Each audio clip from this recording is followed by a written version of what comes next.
নমস্কার। যুগাবতার শ্রী শ্রী রামকৃষ্ণ, করুণাময়ী মা শারদা এবং যুগাচার্য স্বামী বিবেকানন্দের রাতুল চরণে আমার ভক্তিপূর্ণ প্রণাম জানিয়ে শুরু করছি ভক্তের দরবার ইউটিউব চ্যানেলের প্রতিদিন কথামৃত। তব কথামৃতং তপ্ত জীবনম কবিভিরীডিতং কল্মষাপহম শ্রবণমঙ্গলম শ্রীমদাততং ভুবি গৃণন্তি ये ভুরিদা জনাঃ।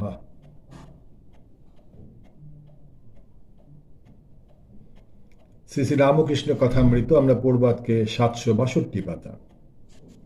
যোগমায়া আদ্যাশক্তি ও অবতার লীলা। শ্রীরামকৃষ্ণ মাস্টারের প্রতি। এখন মাকে বলছিলাম আর বকতে পারি না, আর বলছিলাম মা যেন একবার ছুঁয়ে দিলে লোকের চৈতন্য হয়। যোগমায়ার এমনি মহিমা, তিনি ভেলকি লাগিয়ে দিতে পারেন। বৃন্দাবন লীলায় যোগমায়া ভেলকি লাগিয়ে দিলেন। তারই বলে সুবল কৃষ্ণের সঙ্গে শ্রীমতীর মিলন করে দিছিলেন। যোগমায়া, যিনি আদ্যাশক্তি, তার একটি আকর্ষণী শক্তি আছে। আমি ওই শক্তির আরোপ করেছিলাম। আচ্ছা, যারা আসে তাদের কিছু কিছু হচ্ছে? মাস্টার: আজ্ঞে হ্যাঁ, হচ্ছে বই কি। শ্রীরামকৃষ্ণ: কেমন করে জানলে? মাস্টার সহাস্যে: সবাই বলে তার কাছে যারা যায় তারা ফেরে না। শ্রীরামকৃষ্ণ সহাস্যে: একটা কোলা ব্যাঙ হেলে সাপের পাল্লায় পড়েছিল। সে ওটাকে গিলতেও পারছে না, ছাড়তেও পারছে না। আর কোলা ব্যাঙটার যন্ত্রণা, সেটা ক্রমাগত ডাকছে। ঢোড়া সাপটারও যন্ত্রণা, কিন্তু গোখরো সাপের পাল্লায় যদি পড়ত তাহলে দু এক ডাকেই শান্তি হয়ে যেত। সকলের হাস্য। ছোকরা ভক্তদের প্রতি: তোরা ত্রৈলোক্যে সেই বইখানা পড়িস, ভক্তি চৈতন্য চন্দ্রিকা। তার কাছে একখানা চেয়ে নিস না, বেশ চৈতন্যদেবের কথা আছে। একজন ভক্ত: তিনি দেবেন কি? শ্রীরামকৃষ্ণ হাস্যে: কেন? কাকুর ক্ষেতে যদি অনেক কাকুর হয়ে থাকে তাহলে মালিক দু তিনটা বিলিয়ে দিতে পারে। সকলের হাস্য। অমনি কি দেবে রে? কি বলিস? শ্রীরামকৃষ্ণ পল্টুর প্রতি: আসিস এখানে একবার। পল্টু: সুবিধা হলে আসব। শ্রীরামকৃষ্ণ: কলকাতায় যেখানে যাব সেখানে যাবি? পল্টু: যাব, চেষ্টা করব। শ্রীরামকৃষ্ণ: ওই পাটোয়ারি। পল্টু: চেষ্টা করব না বললে যে মিছে কথা হবে। শ্রীরামকৃষ্ণ মাস্টারের প্রতি: ওদের মিছে কথা ধরি না, ওরা স্বাধীন নয়। ঠাকুর হরিপদর সঙ্গে কথা কহিতেছেন যে যারা স্বাধীন নয় তারা যদি এই ধরনের কথা বলে তাহলে ঠাকুর বলছেন সেটা মিথ্যে কথার মধ্যে ধরছেন না। কিন্তু যারা স্বাধীন তারা যদি এসে বলে আসবো না, যেমন বিদ্যাসাগরকে বলেছিলেন যে একবার যাব কিন্তু আসেননি, বলেছিলেন ওর কথা ঠিক নেই, কিন্তু বলছেন যাদের ইচ্ছা, যারা স্বাধীন নয় তারা যদি বলে আসবো, তারা না এলে নিশ্চয়ই সেটা মিথ্যে কথা। আর যারা স্বাধীন নয় তারা যদি আসবো বলেও আসতে না পারে সেক্ষেত্রে কিছু দোষের হয় না। ঠাকুর হরিপদর সঙ্গে কথা কহিতেছে। শ্রীরামকৃষ্ণ হরিপদর প্রতি: মহেন্দ্র মুখুজ্জে কেন আসে না? হরিপদ: ঠিক বলতে পারি না। মাস্টার সহাস্যে: তিনি জ্ঞান যোগ করছেন। শ্রীরামকৃষ্ণ: না, সেদিন প্রহ্লাদ চরিত্র দেখাবে বলে গাড়ি পাঠিয়ে দেবে বলেছিল, কিন্তু দেয় নাই, বোধহয় এই জন্যই আসে না। মাস্টার: একদিন মহিম চক্রবর্তীর সঙ্গে দেখা ও আলাপ হয়েছিল, সেইখানে যাওয়া আসা করেন বলে বোধ হয়। শ্রীরামকৃষ্ণ: কেন, মহিমা তো ভক্তির কথাও কয়। সে তো ওইটে খুব বলে, আরাধিত যদি হরিস্তপসা তত কিম। মাস্টার সহাস্যে: সে আপনি বলান তাই বলে। শ্রীযুক্ত গিরিশ ঘোষ ঠাকুরের কাছে নূতন যাতায়াত করিতেছেন। আজকাল তিনি সর্বদা ঠাকুরের কথা লইয়া থাকেন। হরি: গিরিশ ঘোষ আজকাল অনেক রকম দেখেন, এখান থেকে গিয়ে অবধি সর্বদা ঈশ্বরের ভাবে থাকেন, কত কি দেখেন। শ্রীরামকৃষ্ণ: তা হতে পারে। গঙ্গার কাছে গেলে অনেক জিনিস দেখা যায়, নৌকা, জাহাজ, কত কি। হরি: গিরিশ ঘোষ বলেন এবার কেবল কর্ম নিয়ে থাকব। সকালে ঘড়ি দেখে দোয়াত কলম নিয়ে বসব ও সমস্ত দিন ওই করব, তার বই লেখা। এই রকম বলেন, কিন্তু পারেন না। আমরা গেলেই কেবল এখানকার কথা। আপনি নরেন্দ্রকে পাঠাতে বলেছিলেন। গিরিশবাবু বললেন, নরেন্দ্রকে গাড়ি করে দিব। 5টা বাজিয়াছে। ছোট নরেন বাড়ি যাইতেছেন।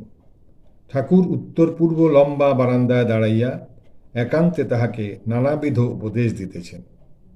কিয়ৎ পরে তিনি প্রণাম করিয়া বিদায় গ্রহণ করিলেন। অন্যান্য ভক্তেরাও অনেকে বিদায় গ্রহণ করিলেন।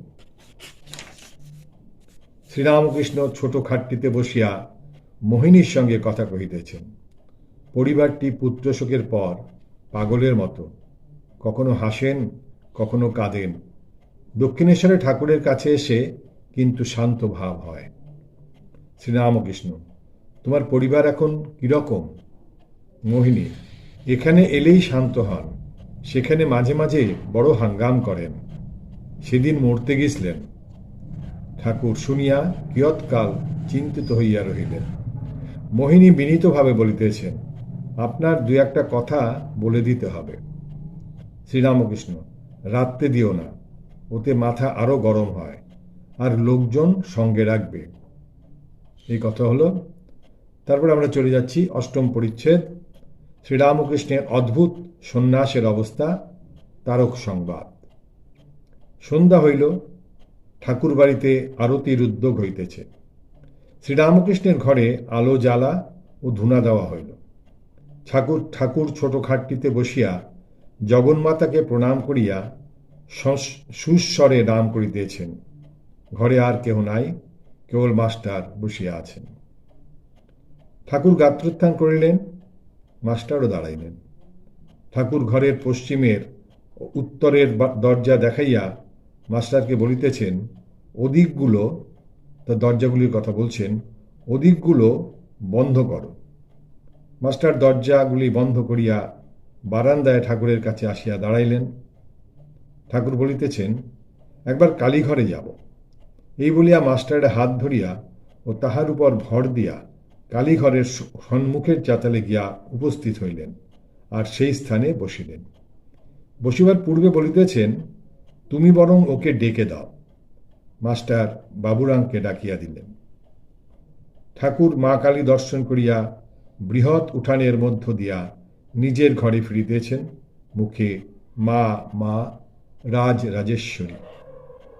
ঘরে আসিয়া ছোট খাটটিতে বসিলেন। ঠাকুরের একটি অদ্ভুত অবস্থা হইয়াছে।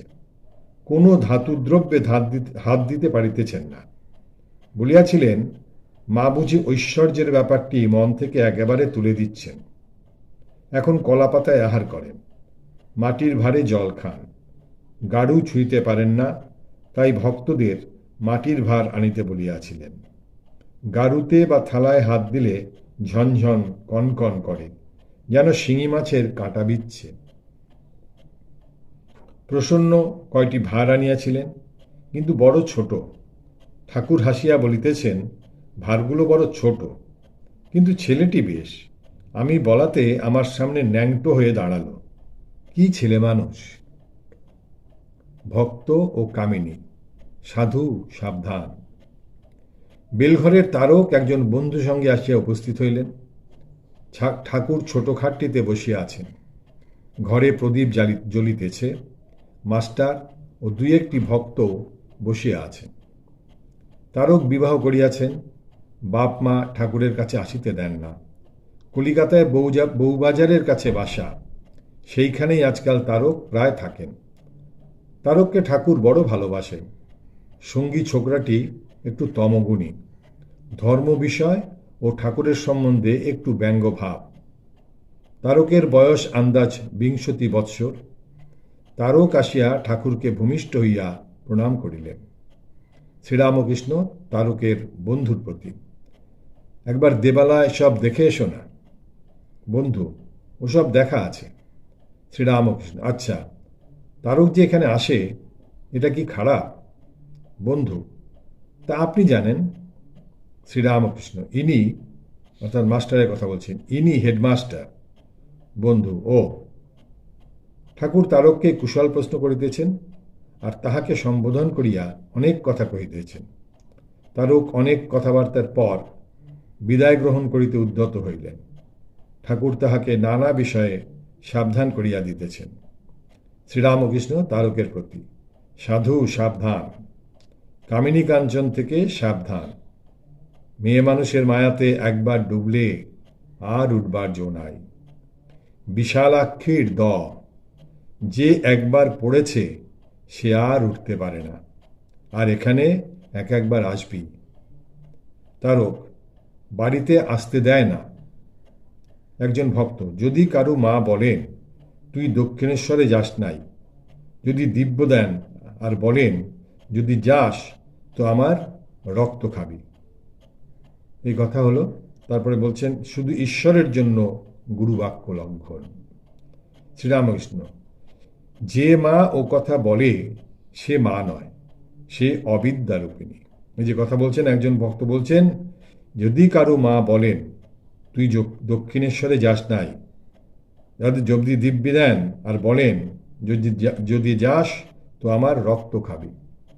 তার উত্তরে ঠাকুর বলছেন যে মা ও কথা বলে সে মা নয়, সে অবিদ্যারূপিণী। সে মার কথা না শুনলে কোনো দোষ নাই। সে মা ঈশ্বর লাভের পথে বিঘ্ন দেয়। ঈশ্বরের জন্য গুরুজনের বাক্য লঙ্ঘনে দোষ নাই।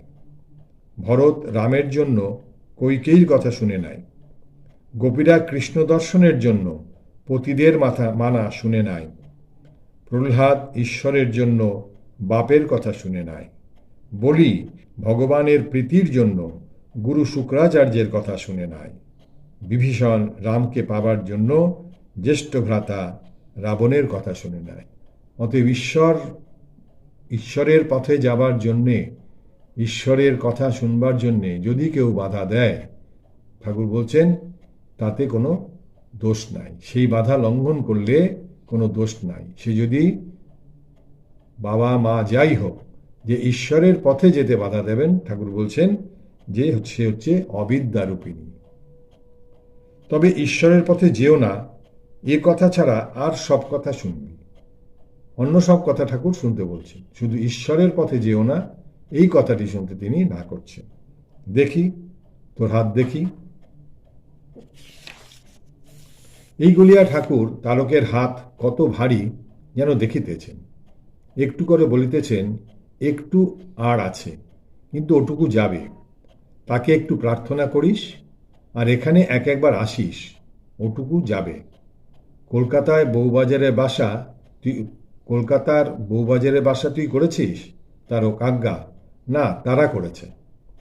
শ্রীরামকৃষ্ণ সহাস্যে, তারা করেছে না তুই করেছিস? বাঘের ভয়ে? ঠাকুর কামিনীকে কি বাঘ বলিতেছেন?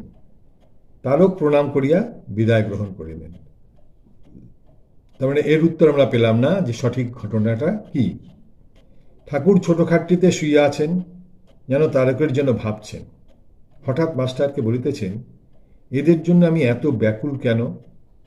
মাস্টার চুপ করিয়া আছেন, যেন কি উত্তর দিবেন ভাবিতেছেন। ঠাকুর আবার জিজ্ঞাসা করিতেছেন আর বলিতেছেন, বলো না। এদিকে মোহিনীমোহনের পরিবার ঠাকুরের ঘরে আসিয়া প্রণাম করিয়া এক পাশে বসিয়া আছে। ঠাকুর তারকের সঙ্গীর কথা মাস্টারকে বলিতেছেন। শ্রীরামকৃষ্ণ, তারক কেন ওটাকে সঙ্গে করে আনলে? মাস্টার, বোধহয় রাস্তার সঙ্গী, অনেকটা পথ, তাই একজনের সঙ্গে করে এনেছে। এই কথার মধ্যে ঠাকুর হঠাৎ মোহিনীর পরিবারকে সম্বোধন করে বলছেন, অপঘাত মৃত্যু হলে প্রেতনি হয়, সাবধান, মনকে বুঝাবে। এত শুনে দেখে শেষকালে কি এই হলো? মোহিনী এইবার বিদায় গ্রহণ করিতেছেন, ঠাকুরকে ভূমিষ্ঠ হইয়া প্রণাম করিতেছেন। পরিবারও ঠাকুরকে প্রণাম করিতেছেন। ঠাকুর তাহার ঘরের মধ্যে উত্তর দিকের দরজার কাছে দাঁড়াইয়াছেন। পরিবার মাথায় কাপড় দিয়া ঠাকুরকে আস্তে আস্তে কি বলিতেছেন। শ্রীরামকৃষ্ণ, এখানে থাকবে? পরিবার, এসে কিছুদিন থাকব। নবতে মা আছেন তার কাছে। এই যে মোহিনীবাবুর পরিবার অর্থাৎ স্ত্রী, তিনি ঠাকুরের সঙ্গে কিছু কথা বলছেন, যেটুকু মাস্টারমশাই শুনতে পেয়েছেন সেটুকু বলছেন যে শ্রীরামকৃষ্ণ বলছেন যে এখানে থাকবে পরিবার, বলছেন এসে কিছুদিন থাকবো, নবতে মা আছেন তার কাছে। শ্রীরামকৃষ্ণ: তা বেশ, তা তুমি বলো মরবার কথা, তাই ভয় হয়। ঠাকুর বলছেন: তা বেশ, তা তুমি বলো যে মরবার কথা। এই যে মোহিনীবাবুর থেকে শুনেছেন যে আত্মহত্যা করবেন এরকম একটা মাঝে মাঝে বলেন, সেই জন্য ঠাকুর বলছেন সেই জন্য ভয় হয়, তাই ভয় হয়। আবার পাশে গঙ্গা, এই সংকোচ ঠাকুরের মনের মধ্যে রয়েছে যে তুমি বলো মরবার কথা, মায়ের এখানে এসে থাকবে, কিন্তু পাশেই গঙ্গা, কিছু যদি অঘটন ঘটে, এই দুশ্চিন্তাও ঠাকুরের মনের মধ্যে আসছে। তিনি অন্তর্যামী, কিন্তু যখন এই যে মনুষ্যরূপে কথা, যখন স্বাভাবিকভাবে কথা, তখন আমরা যেভাবে কথা বলি ঠিক সেইভাবেই কথোপকথন হচ্ছে, কিন্তু তিনি সব জানেন কার কি হবে না হবে যখন তিনি ভাবমুখে থাকেন। আজকের মতো আমরা এখানেই রাখছি।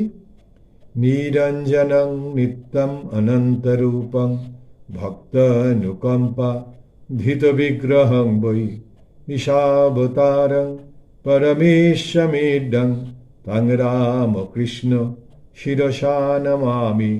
হরি ওম তৎসৎ। শ্রীরামকৃষ্ণার্পণমস্তু।